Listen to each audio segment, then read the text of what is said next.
alihi wa sahbihi ajma'in. Subhanaka la ilma lana illa ma 'allamtana innaka antal alimul hakim. Wala haula wala quwwata illa billahil aliyyil azim. Rabbi shrah li sadri wa yassir li amri wahlul 'uqdatam min lisani yafqahu qawli.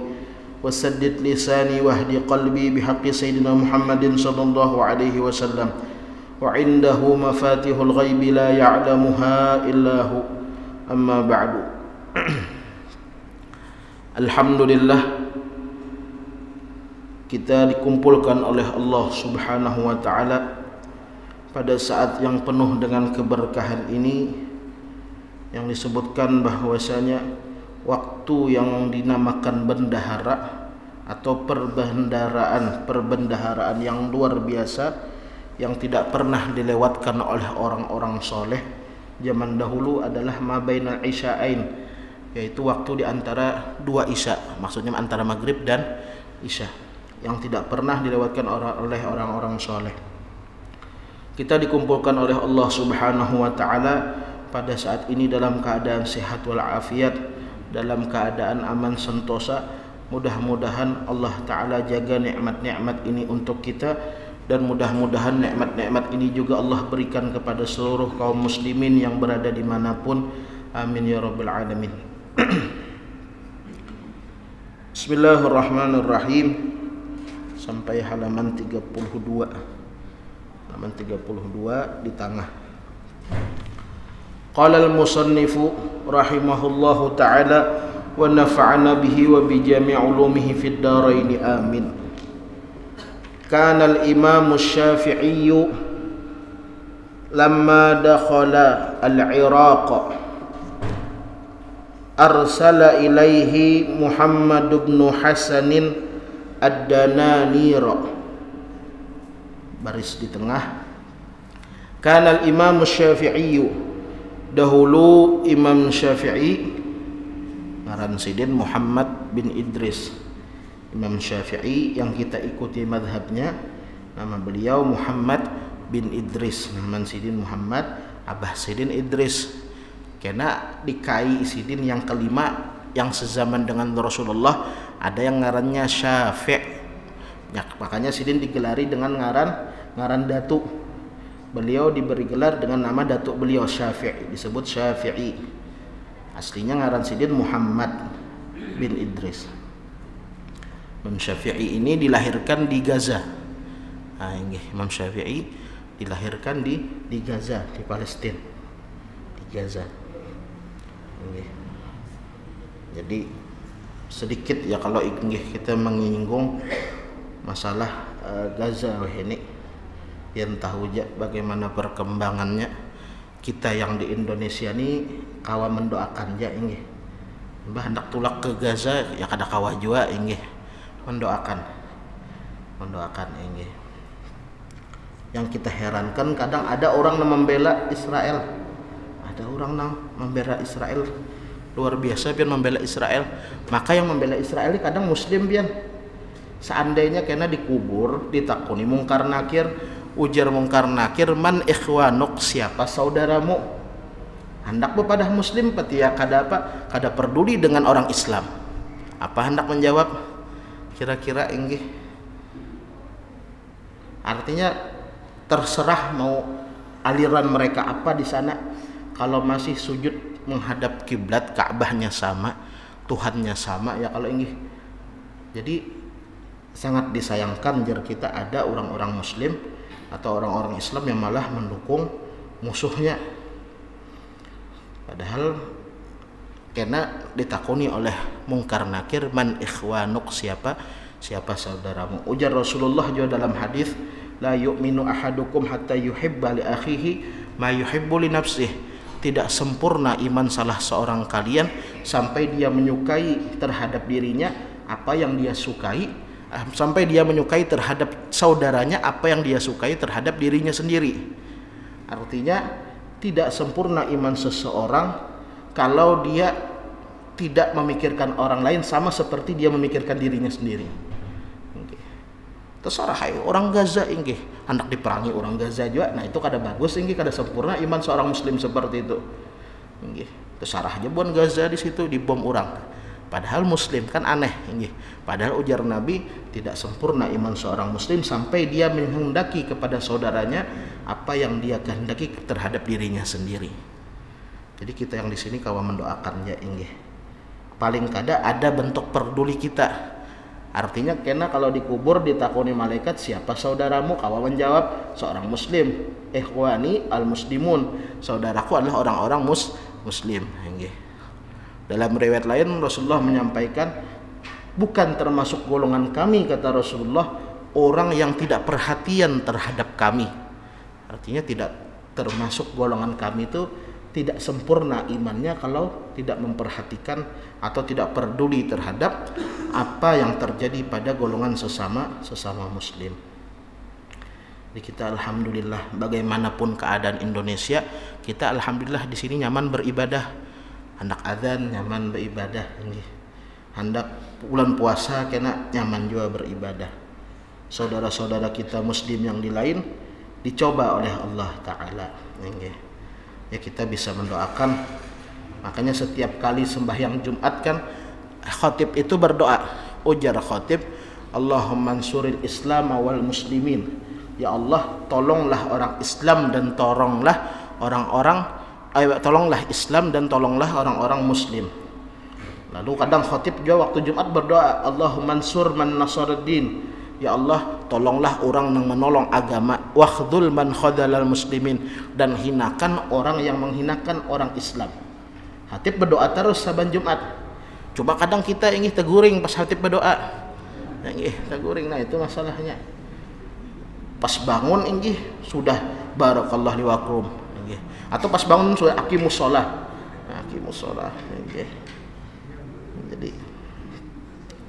Jadi kita di Indonesia ini sama-sama mendoakan. Karena pada hakikatnya ketika kita mendoakan orang lain ya apalagi kalau kita mendoakan bi dhahril ghaib. Disabdakan oleh Rasulullah yang maknanya seperti ini, apabila salah seorang kalian mendoakan saudaranya bi dhahril ghaib, artinya dalam keadaan dia sendiri, dalam keadaan tidak diketahui oleh saudara yang didoakan, maka Allah Ta'ala akan mengutus malaikat yang berada di samping kepalanya, dan malaikat itu berdoa juga, dan malaikat itu berkata kepada orang yang berdoa tadi, walaka mithlu dzalik, engkau mendapatkan apa yang telah engkau doakan. Artinya bahasa kita Banjar, ikam insyaallah dapat kayak itu juga. Amun kita mendoakan orang saudara-saudara kita yang lain mendapatkan keamanan, insyaallah kita mendapatkan keamanan juga.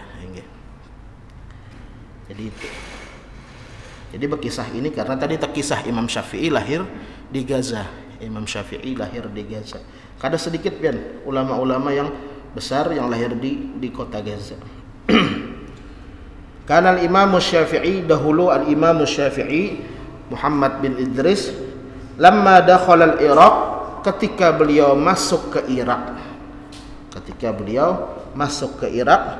Arsala ilaihi Muhammad bin Hasanin, mengirim ilaihi kepada Imam Syafi'i. Siapa yang mengirim? Muhammad bin Hasan. Muhammad bin Hasan ini murid oleh Imam Abu Hanifah.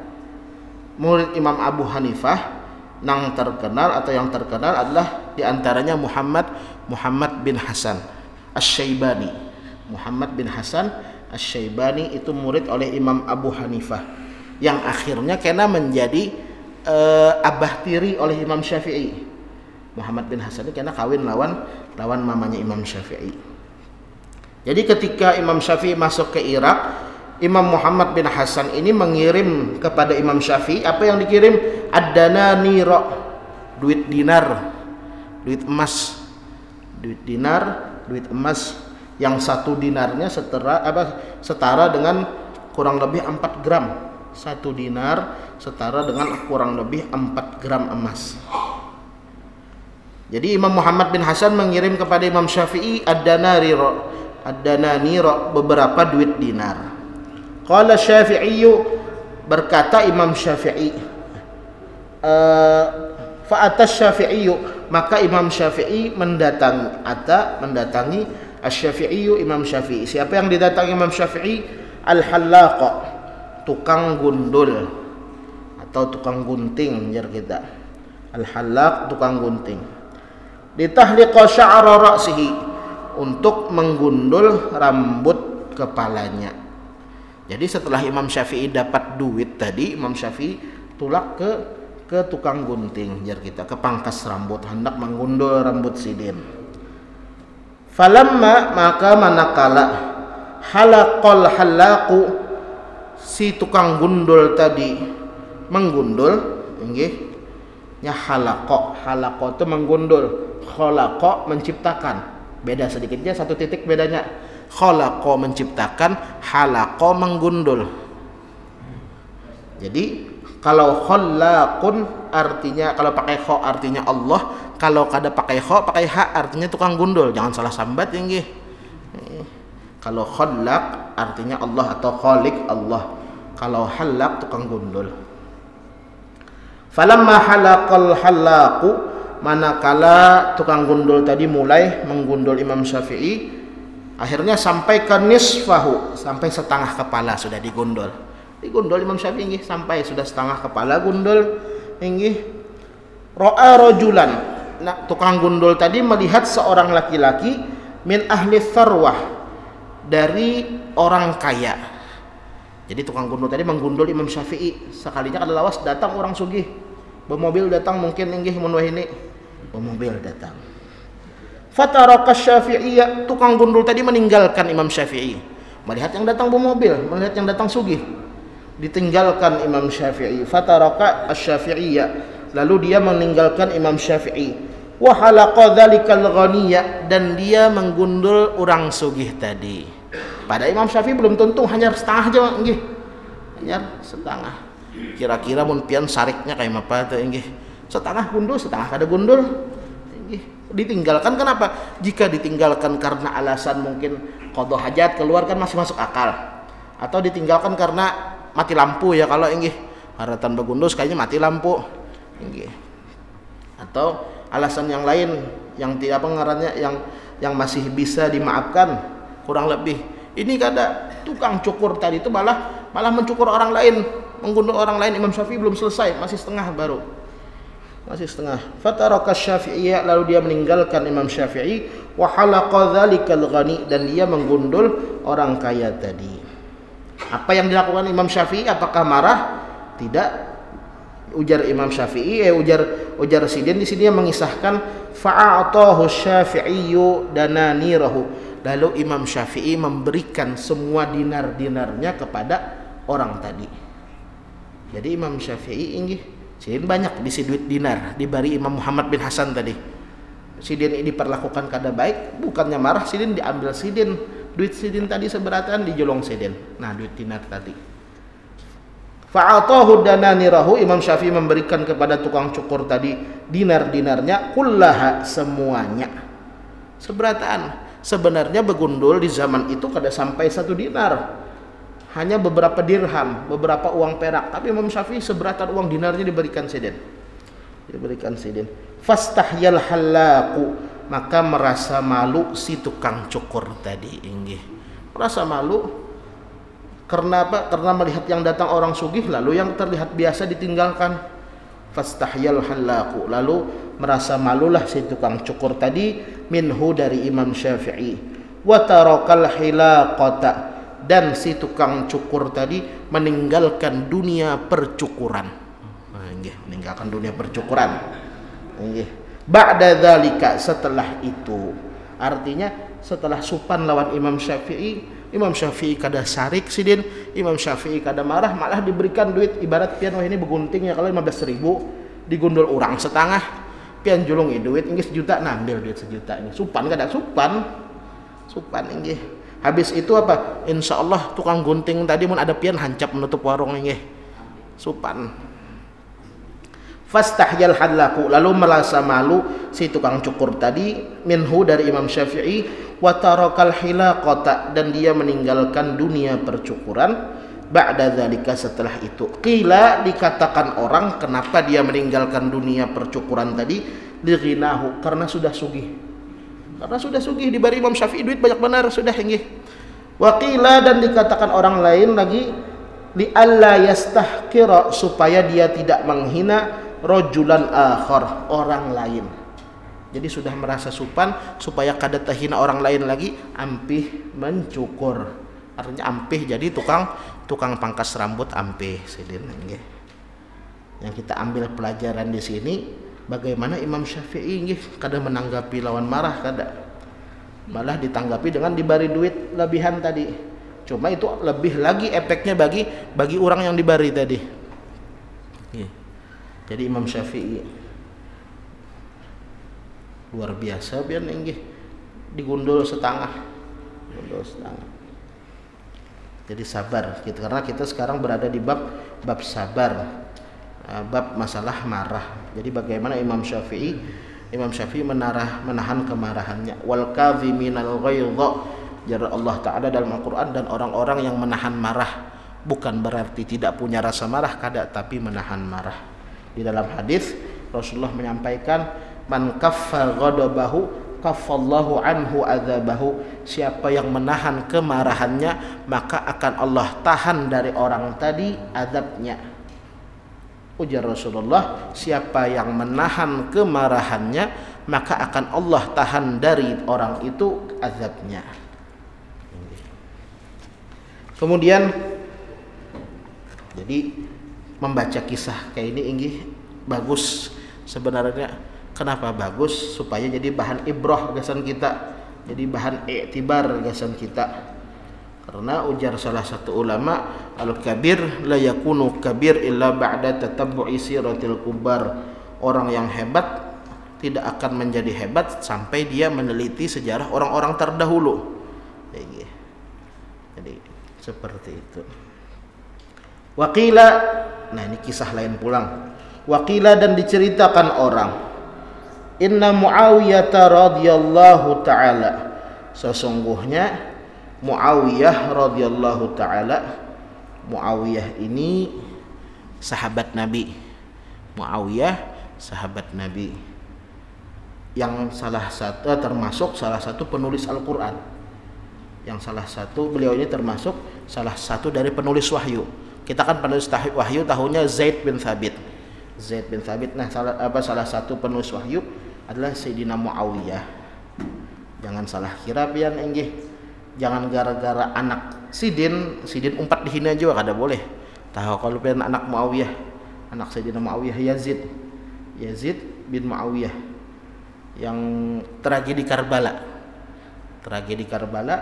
yang dipenggal kepalanya Sayyidina Husain, itu kan zaman Yazid, ketika Yazid menjadi raja.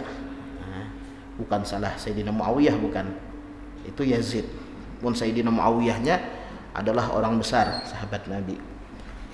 Sesungguhnya Sayyidina Muawiyah radhiyallahu taala, Sayyidina Muawiyah tersebut kana min ahlamil Arab, beliau itu termasuk ahlamil Arab, orang Arab yang paling sabar, paling lembut. Wa kana yaqulu, dan beliau selalu berkata, ma ghadibtu, aku tidak pernah marah, alaman, atas orang, aqdiru alaihi, yang aku mampu melawannya, wala alaman, dan tidak juga atas orang yang la aqdiru alaihi, yang tidak aku mampu melawannya. Ujar Sayyidina Muawiyah, aku tidak pernah marah, baik orang tersebut orang yang bisa kulawan atau orang tersebut tidak bisa kulawan. Kadang kita melihat musuh halus wani inggih, melihat musuh halus wani suara nyaring, melihat musuh ganal pancat inggih, mun tahu pian pancat, mun kada tahu pancat barangnya inggih. Melihat musuh besar mundur, bemamai lawan kawan kan tidak salah inggih. Ini tuh sini jar kawan kenapa bemamai lawan aku inggih, nang salah orang lain. Tapi mun melihat musuh halus wani, ujar Sayyidina Muawiyah, aku tidak pernah marah sekalipun, baik kepada siapa? Kepada orang yang mampu kulawan ataupun orang yang tidak mampu kulawan. Kemudian fadda'a wahidun, maka mengaku satu orang. Ada satu orang mengaku. Fadda'a wahidun, maka mengaku satu orang annahu yughdhibuhu, bahwasanya dia bisa membuat Muawiyah marah. Mendengar Muawiyah berkata seperti itu, ada satu orang mengaku ulun bisa, atau aku bisa membuat Muawiyah marah. Aku bisa membuat Muawiyah marah. Lalu ujar orang, coba. Akhirnya orang tersebut fadakhala alaihi, lalu dia masuk kepada Muawiyah, artinya mendatangi Muawiyah, wa qala lahu, dan berkata kepada Muawiyah. Jadi orang ini hendak mentes Muawiyah kira-kira sarik kada, Muawiyah ini kira-kira marah kada didatangi Muawiyah. Lalu ujar si orang tadi yang tidak disebutkan namanya di sini, atlubu minka, aku meminta darimu, antuzawwijani walidatak, untuk engkau nikahkan aku dengan ibumu. Kira-kira pun kita tuh disuarai kayak itu, kawinkan aku lawan Umaykam ya. Insyaallah ini mencabut lawan parang ini. Jadi ujar orang tadi berucap lawan Sayyidina Muawiyah, ku minta ikam menikahkan aku dengan ibumu. Kemudian kisah setelahnya ini rasa kada nyaman pang diucapkan inggih. Falaha, karena ibumu itu mempunyai duburun kabir. Paham ya kalau pian? Kabir itu besar, duburun itu kalau bisa diartikan. Nah, ya kalau inggih. Jangan kisah kada paham inggih. Sudah jadi bahasa Indonesia itu. Jadi ujar orang tadi, nikahkan aku atau kawinkan aku dengan ibumu, karena ibumu tuh bisi itu ganal. Nah, itu ganal. Titik-titik ganal. Duburun kabir. Dubur yang ganal. Faqala, maka berkata Sayyidina Muawiyah menanggapi. Kada sarik Sidin, tapi ditanggapi Sidin apa? Ujar Sidin, dzalika sababu hubbi abilaha. Itulah nang menjadi sebab ayahku cinta lawan mamaku, ujar Sayyidina Muawiyah. Kada sarik dijawab Sidin kayak itu aja.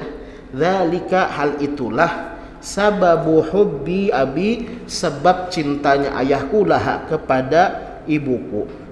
Thumma qala lil khazin, lalu berkata Sayyidina Muawiyah kepada khazin yang mengikuti kunci berangkas Sidin, a'tihi, berikan kepadanya alfa dinarin, 1000 dinar, liyashtariya jariyatan, supaya dia bisa membeli budak perempuan. Kada sarik malah dibari Sidin duit. Cari binian lain ganjar Sidin. Cari binian lain, cari binian lain itu maksudnya nukar budak. Inggih. Jadi disambat kayak itu inggih. Amun kita saku mau mencabut ke parang, mamakam tuh bisi ini kawinkan peng aku jar. Ilon mamakam. Oh pian. Amun orang kampung timpas orang kampung sudah. Inggih. Cuma Sidin kada, ujar Sidin, apa ngarannya, itu sebab ayahku mencintai ibuku. Oleh karena itu wahai penjaga atau pemegang kunci berangkas, beri kepada orang tersebut 1000 dinar. 1000 dinar berarti kurang lebih 4 kilo emas hitungannya. 4 kilo emas bari supaya dia bisa membeli budak perempuan. Zaman dahulu kan pasar budak tuh ada. Jadi kalau budak laki-laki dilihat keahliannya atau kemampuannya. Dilihat, misalkan bisa menulis maka lebih mahal. Misalkan bisa menulis lebih mahal, punya keterampilan yang lain lebih mahal. Nah, tapi kalau budak perempuan dilihat cantiknya. Lebih cantik lebih mahal lagi budak perempuan. Tapi zaman sekarang sudah kadeda perbudakan nggih. Zaman sekarang kadeda perbudakan. Makanya itu inggih kalau dalam mazhab Imam Syafi'i kan termasuk di dalam Al-Qur'an disebutkan bahwasanya di antara yang berhak menerima zakat adalah budak ya. Kalau di antara yang berhak menerima zakat wa fir riqab, yaitu adalah budak yang berhak menerima zakat. Tapi zaman wahini budak kadeda lagi. Jadi dalam mazhab Imam Syafi'i penyaluran zakat kepada budak, sedikit kita ceritakan ini, penyaluran zakat kepada budak zaman sekarang sudah kadeda lagi, ujar ulama dalam mazhab Imam Syafi'i, karena budaknya sudah kadeda.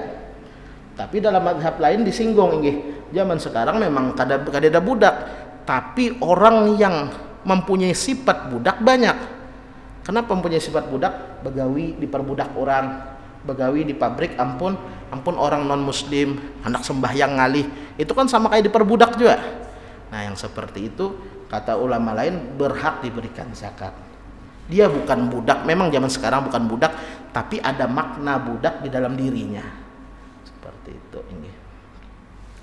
Jadi kembali ke sini tadi, ini kada marah sama sekali Sayyidina Muawiyah terhadap apa yang dikatakan oleh orang tadi. Kemudian wa'lam, ketahuilah